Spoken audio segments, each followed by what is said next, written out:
This is Mary, aka MercyTriumphs, and this is my channel, Slow Crochet. This is episode 009. Very quickly, I want to say hi to my subscribers. The fact that I have subscribers still just tickles me. I'm so glad you're here. Thank you for coming along on this YouTube adventure of mine. I'm really thankful for your encouragement and your support. Today, in my video, I want to talk about donating crocheted items. Now, this is not a video about different places that you could donate. Several YouTubers have done wonderful videos about that, and you can also just look online. It's pretty easy to find places where you can donate. For me, though, I want to talk more about what happens with the crocheted items that you make that, for whatever reason, you just don't want to keep. I'm not sure if you're like me, where you might find a beautiful yarn and have a wonderful idea and you know just what you're going to do with it.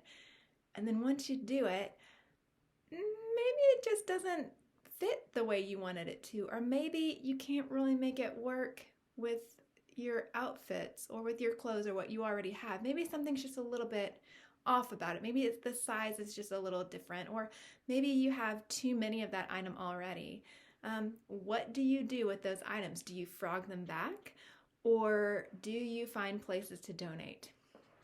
For me, I realized that in the same way that I like to have a donate box for things around the house, I like to have a donate bag for things that I've made that I just don't really need, or I'm not finding that I'm reaching for that as often, or maybe I had a really fun time learning that stitch and figuring out that pattern, but that was really why I was making it. I wasn't making it because I needed something or I wanted something. I wanted to enjoy that process and learn and see what happened. So today I want to go through my bag of to be donated. Now, I do want to donate locally, and I am in the process right now of looking at some places where I could donate my items. In the meantime, I realized last year that my local library set up a donation center for hats and scarves and gloves and mittens. So right now, that is what I have in mind for where these things will go. So let's get into my big old bag.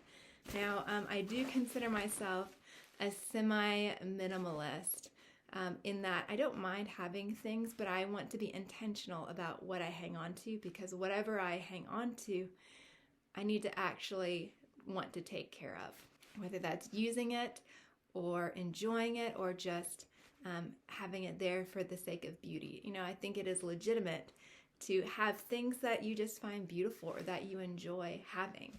There's nothing wrong with that. But these are things that just didn't make the cut, and I realize, you know, someone at some point will enjoy having them, hopefully. And similarly to when someone you love cooks your favorite meal and you can like taste the love in it, I think that people can taste the love or feel the love when you donate a handmade item. I do think that there's something really special, whether that person knows it or not, but knows that someone cared about them enough to make something for them. So in that note, let's get into it. So these first few things on top, the first one up here is, black. Everyone's favorite color to crochet with, right? Everyone talks about how black yarn is so hard to see. This Bruges lace, is that how you say it? Bruges lace shawl is made out of a slightly sparkly, I don't know if you can see the sparkles, a slightly sparkly yarn, and I made it thinking that I would need a gorgeous wrap to go with fancy date night outfits, you know, thinking holiday parties and that kind of thing. Well, I realized that I could put on a cute little suit jacket, and that would be just as functional and actually a little bit warmer. So as much fun as this was to make, and it was an interesting process to go through. Like, maybe in the future I will make just some Bruges lace for the sake of it, because I do have an appreciation for older styles and patterns like that, and like if I ever got into reenactment, you know, or medieval fairs or Renaissance fairs or things like that, you know, having the skill to have some handmade lace would be pretty cool. But for now, this is going to be a donate. Oh, and I did put notes on all of these with the fiber content and the care instructions, so that way whoever gets them will know what they are getting into. The next shawl I have is based off of the Stormborn wrap by Grace Forthefrills. And I love her triangle wraps because they tend to be wider than they are tall. They're not like, when you create them, they're more of an obtuse triangle than more of an acute triangle. So I like that.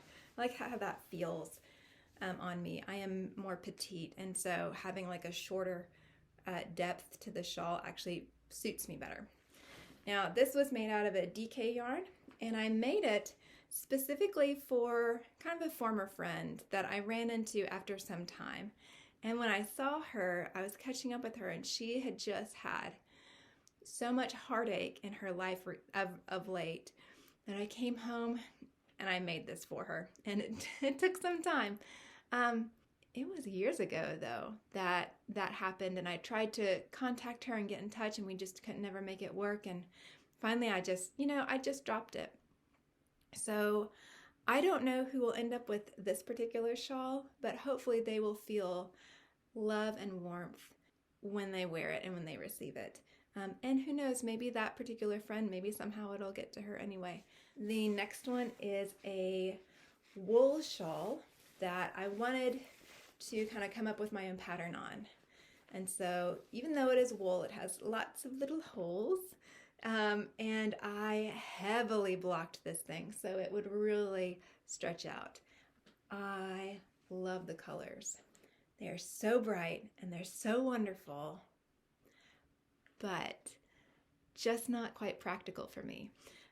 And it was one of those hard choices of, do I actually have space for something like this? Do I wear it enough to warrant this space, or would I rather use that space for something I love even more?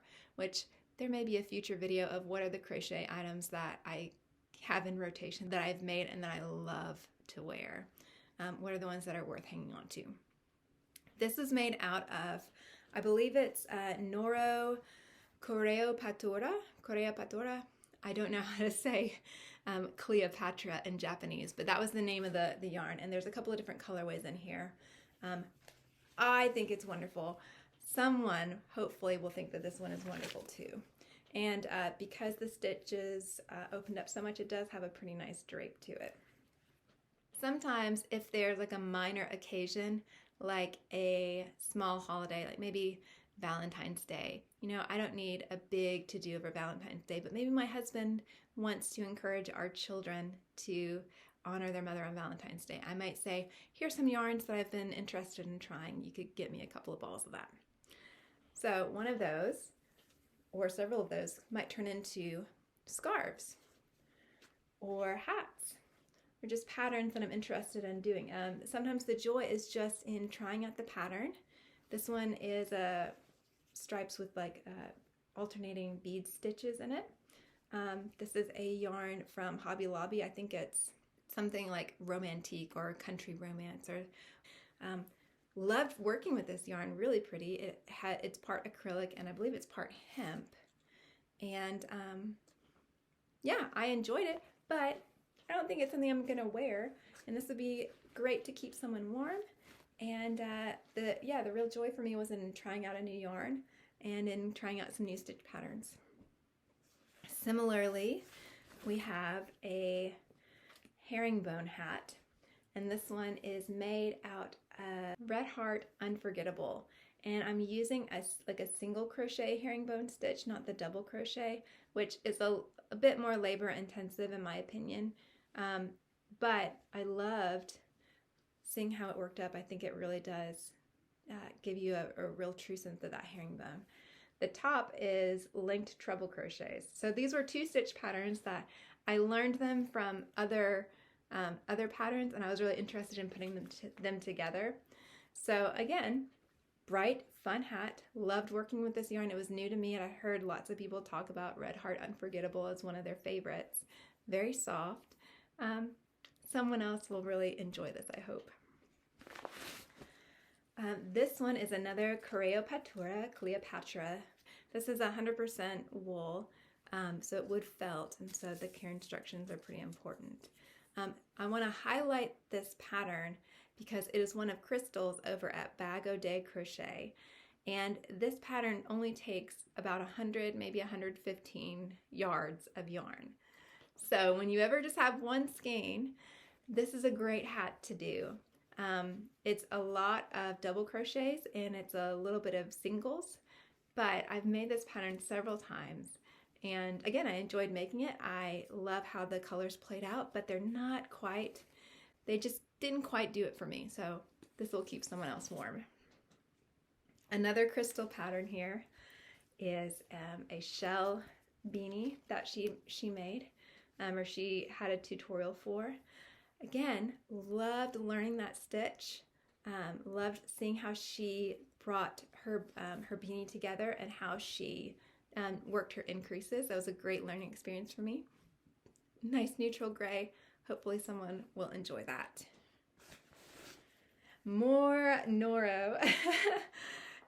This one was a divine hat. Now I want to give a shout to Lisa over at Happy to Hook Creations because she talked about the divine hat so much, and I finally had to figure out how to do them, and they are wonderful hats to make.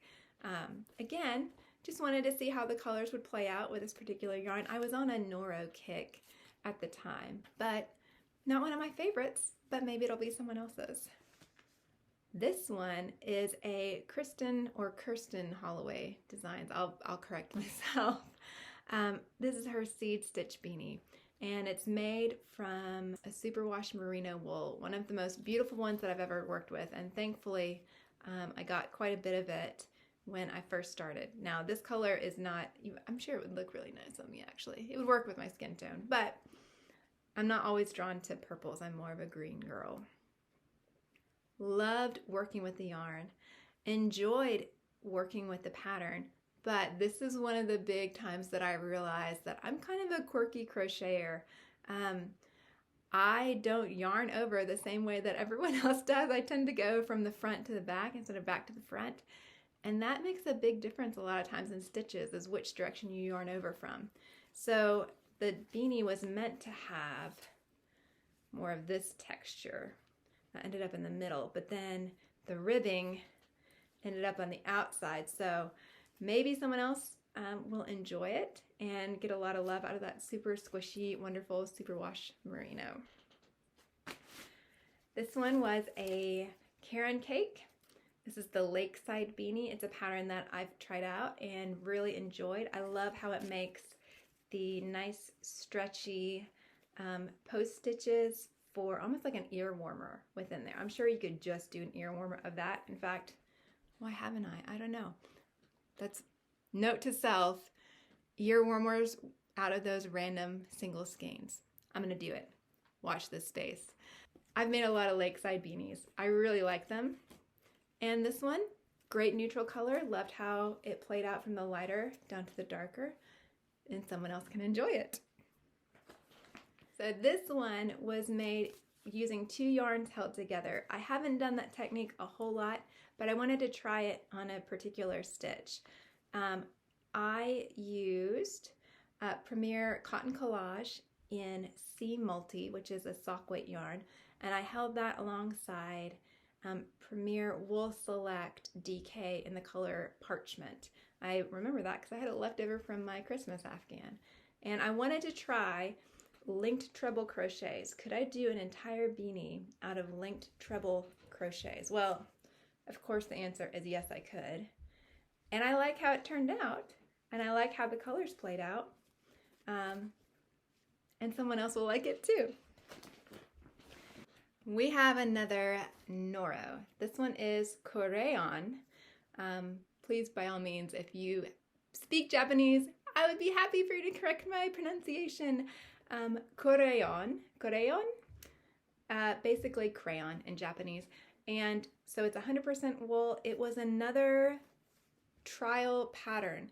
I was really interested in doing kind of short rows and in this kind of bubbly wave stitch, but this is one where I really learned my preference is to do top-down hats, or at least not gathered in the center. If they need to be gathered in the center, I want them to be just a few stitches, like really thin, so they have a nice smoother top. Made this for one of my children. They loved it for a time, and then there were other hats that they now love more. So off it goes. Here is one that I came up with myself using a bulky wool, and I wanted to see if I could make a hat using the block stitch and keep that stitch pattern really prevalent. I didn't just want to do a solid top and then block. I wanted it to be kind of bubbly and fun throughout. So I'm using kind of a chocolate colored yarn and a mint colored yarn, and as I'm holding it here, I'm thinking, oh, maybe my next project needs to be with the rest of this mint. I'd really like that. I like how bright and cheerful and lively it is, contrasted with a really deep dark color. 100% wool, bulky. Someone's head will be very warm, and hopefully it is a little scratchy, so hopefully they have hair. We're almost at the bottom. Scrap scarves are a joy. This one is cross doubles, kind of alternating with some regular double rows, and I thought, let's put the blues together, make it nice and wintry, and when it's all rolled up together, it's really pretty. Someone's neck will stay nice and toasty warm. Finally, I have a set made from Lion Brand Wool Ease in their like super bulky form. I did a ponytail hat or a bun hat, really nice and close fitting. I did little wrist warmers with a thumb hole there, a pair of those. I did an ear warmer, and a little neck warmer. So straightforward, simple, pretty, classic, but I just didn't find myself wearing them or using them, so they will go to keep someone else warm. So that is it. Those are my piles of donations. I may be adding to that throughout the year. This pile of hats and the scarves over there may change as time goes by on this channel. There are so many layers to this craft. Part of it is just the joy of learning something new. Part of it is the joy of working with something beautiful, and the part of that joy is giving it away. So just because I made it doesn't mean it's for me or I have to keep it forever. It can go out into the world and hopefully be a blessing to someone else. Thank you so much for listening to me ramble and go through little bits and pieces that I've made over time. I will put as many links in the description as I can, even ones that I didn't necessarily mention. Like if I can find patterns that I used, I'll put those in the description as well so that you can have a metric on that. Also, I am on Ravelry as MercyTriumphs, kind of stuck together. So you can find me there and see any of the things that I've made. If you're interested in my processes about any of these things that I might have made without a pattern, please leave a comment below and I'll see what I can do. I'll think about doing a process video on that, maybe a recipe more so than a tutorial or a pattern. So thank you again for being with me. If you've enjoyed hanging out with me, all the YouTube things, liking, sharing, commenting, subscribing, bell notifications, those are all super helpful and encouraging. I'm so glad that you've been here with me today. If I'm not your cup of tea, that is okay. Thank you so much for listening this long. I appreciate your time, and hopefully I will see you again. Bye.